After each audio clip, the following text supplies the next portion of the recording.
Good day! Ang topic natin ngayon tungkol sa market ng mayayaman. At kahit nakapokus in one ka at wala ka sa market ng mayaman, mahihirapan ka pa rin. Ito kung nagsisimula ka pala magnegosyo, tapusin mo tong video ko, sigurado marami kang matututunan. Ito yung mga hindi ko alam nung nagsisimula pala ako magnegosyo. Ako nga pala si Jepoy, isang negosyante. Isa rin akong DJ. Kung kailangan nyo palang DJ sa club, sa bar, sa event, message lang kayo dito sa page ko or comment lang kayo. Bilang negosyante, meron akong 10 taon na karanasan na pagkalugi sa pagninegosyo. Tunay na negosyo lang tulad ng sari-sari store, barbecuehan, bilyaran, rental.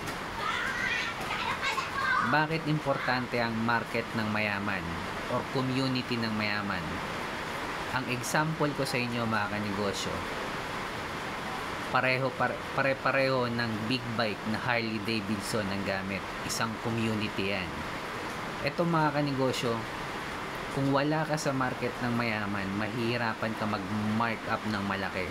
Kung nasa masa ka naman mga kanegosyo, ang hirap magbenta. Kwento ko lang, way back 2015, nung naitayo ko yung sari-sari store ko, malapit sa school, kung saan ako graduate ng college. Graduate po ako ng Marketing Management sa TIP Cubao, Technological Institute of the Philippines. Nagkataon mga kanegosyo, hindi ko pa alam yung mga focus in one na yan, market ng mayaman. Nasa market akong may pera.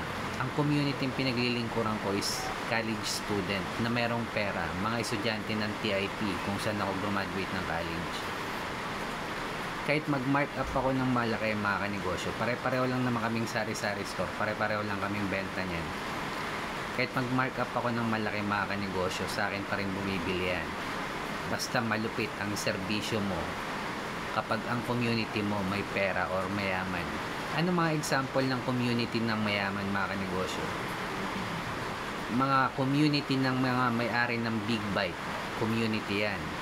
May mga community ng motorcycle mga kanegosyo na hindi ganun karami yung pera nila. Ito yung mga community, although may motor sila,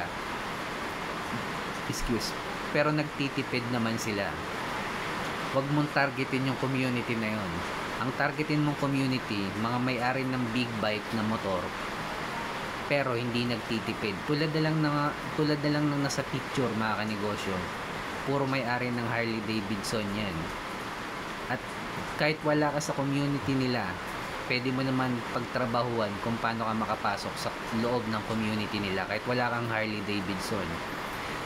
At kapag napagsilbihan mo sila mga kanegosyo, pwede ka mag-mark up ng malaki kapag nasa community ka ng mayaman. Ito mga problema mga kanegosyo, kahit nakapokus in one ka at wala ka sa community ng may pera, ang hirap magnegosyo at ang hirap mag-mark up ng malaki. Dahil ang community yung pinaglilingkuran mo yung masa kasi nagtitipid sila.